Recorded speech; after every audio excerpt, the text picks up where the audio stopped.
The internet is a place for free discussion, proliferation of information, or so it is claimed. Yet at the same time, different media companies have a massive monopoly on the internet, right? They can censor different pieces of information, they can control what narratives are presented to the masses, they can create algorithms which force different people into echo chambers depending on opinions that they like or don't like. And so this creates the conditions for a kind of dialectic, a kind of struggle between the free proliferation of ideas and facts and the exposure to said facts and viewpoints, and between increasingly falling back on different forms of identity, you know, basing yourself within different echo chambers, or defaulting back onto certain viewpoints which you naturally identify with. And it creates this kind of struggle, this kind of dialectic between the free proliferation and exposure to of ideas and this kind of identity based reasoning. In the book Future Church by Peter Brierley, he quotes Heather Wright as having said that part of the postmodern worldview is this kind of information revolution alongside individuality without belonging. The advent of the internet has given rise to, amongst many other things, different philosophies and different factions of thought. For example, you have the online right, the online left. You have these different movements arising, such as the Dark Enlightenment, which was this kind of, right wing discourse that emerged during the 2010s. And you see the rise of quote unquote alternative facts, of an increasingly fragmented and polarized discourse, of a kind of hyper reality where everything is a kind of 4D abstraction, a kind of simulacra for the real thing, as Baudrillard mentioned. What we are perhaps experiencing is the phenomena of the digital town square, where online voices gather to share different ideas and views. See my original video on this. In other words, it's a return to a kind of oral culture where hearsay, tales, and anecdotes carry weight as well. In this increasingly fragmented and polarized discourse, where there are an infinite number of viewpoints, where there are an infinite number of facts, is there a rise in abstract thought as well, of increasing amounts of abstraction, of increasing amounts of stepping back from your context and evaluating information based on its merits, perhaps? Perhaps so. The information revolution has created an incredible diversity in viewpoints and perspectives, of nuanced and various perspectives, of new intellectual developments and advancements, and yet this access to an unlimited amount of information has also created the conditions for things like nihilism, for an incredible degree of uncertainty, of existential angst and crisis. It creates the conditions for a natural skepticism to meta-narratives, indeed to any viewpoint at all. For given the unlimited amount of information available to us, the human mind, the human senses, testimony, indeed any path and route to knowledge, is fallible and limited, insofar as humans are fallible beings, not insofar as to whether or not there is an objective reality. Indeed, we are bound by our own subconscious biases, our own interpretive lens, as P.F. Young has mentioned in one of his videos expanding upon Jordan Peterson's ideas on this subject. As such, the incredible amount of information, perspectives, and opinions undermines certainty, leading to a collapse of faith in or adherence to meta-narratives or ideologies or systems of thought which assert a claim to truth. And yet, sown within this are the very seeds by which tradition, or some semblance of it, may be restored. For indeed, in a fragmented discourse, a discourse of no unifying nature, one where there are any number of facts, pieces of information, or viewpoints and opinions on offer, people will default back onto identity. People will default back onto what they feel is the most organic thing for them. What is their basis? What is their foundation? This creates the intellectually militaristic conditions of emotional, personal discourse that you see online. And yet, within this are the seeds of contradiction, the seeds of destruction, for the very intellectual tools provided by the information revolution facilitate the very attitudes set to undermine those views. Thus, a dialectical struggle now forms between the proliferation of information and viewpoints and the struggle against it, as people default back increasingly onto their identities, emotions, and own personal viewpoints so as to maintain some kind of worldview. The latter by nature is quite exclusionary. It may even be intolerant to the outgroup of ideas. It may dehumanize them. It may be very sympathetic only to the in-group of said ideas. Each and every group thus engages in a conflict of discourse and ideas by the very tools which continually undermine said conflict. This contradiction is furthered by or emphasized further by the attempts at censorship in the online sphere by certain corporations, certain powerful institutions, despite these being ultimately futile due to the nature of the internet to allow for dissemination of knowledge and viewpoints in a decentralized manner.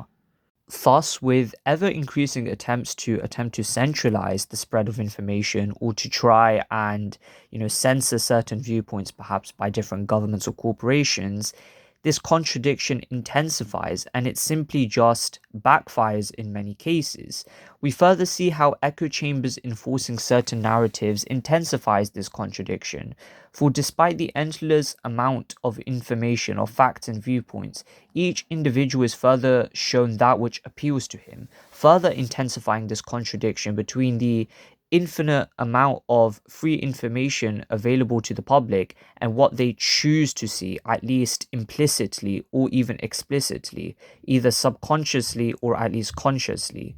This dialectical process, this contradiction which pushes forward online dialogue, which, if we are to believe Baudrillard, may have become a kind of hyper-reality, perhaps even more real for vast swathes of humanity in the West, in more developed countries, than reality itself.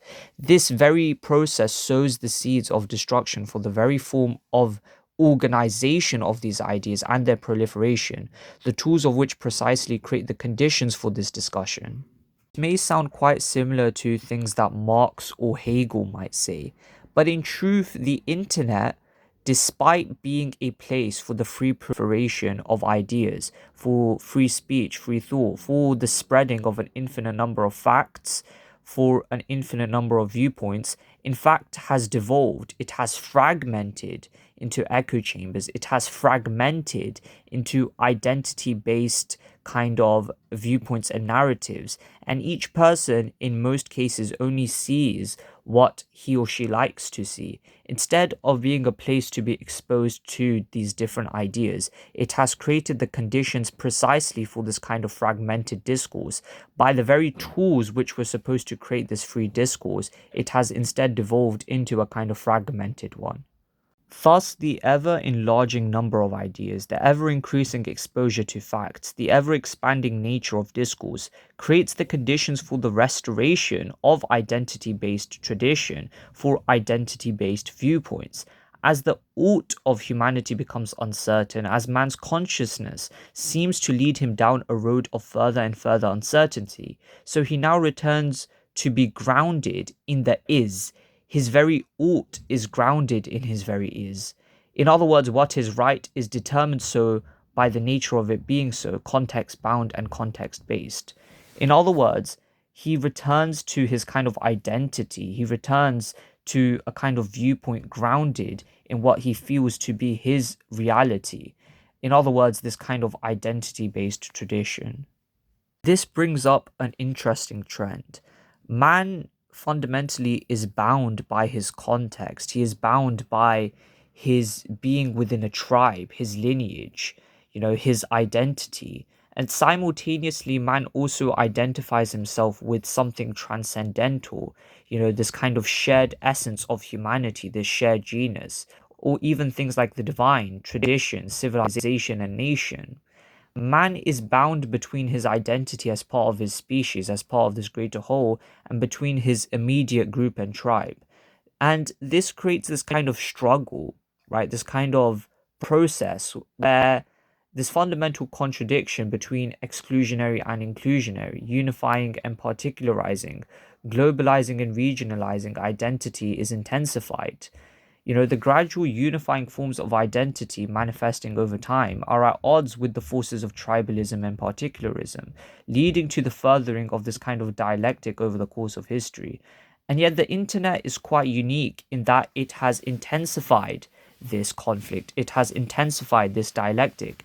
And the very tools which were supposed to create the conditions for this kind of free discourse between all have sown the seeds for an increasingly fragmented and polarized discourse. What exactly shall be the culmination of this dialectical process? Is it a necessary characteristic of history, or a mere possibility that has happened to manifest over its course? Is this the correct way to frame this or not? Or is this one of the many possible, perhaps correct ways to frame history, especially within our current era? What shall be the culmination and trajectory of all this? Will man become a unified global whole? Or will man fracture and fragment back into different identities and groups? Will this kind of globalist system, will the tools of globalism sow the very seeds for its own destruction? Or will, tradition, or will, this kind of fragmentation be part of this kind of process which inevitably leads back anyways to this kind of unifying force of identity? These questions remain to be answered. That is less to assert who is in the right or wrong, but rather to merely delineate this possible dialectical process. And so, despite all conflict and all progress, the course of history continues on regardless. Thus, the internet can actually be seen as a kind of microcosm where the tools for this supposedly, free discourse between all on an online space has in fact created the very conditions where discourse has become fragmented and discourse has become quite polarized. And people default back onto this kind of identity to help them explain the world.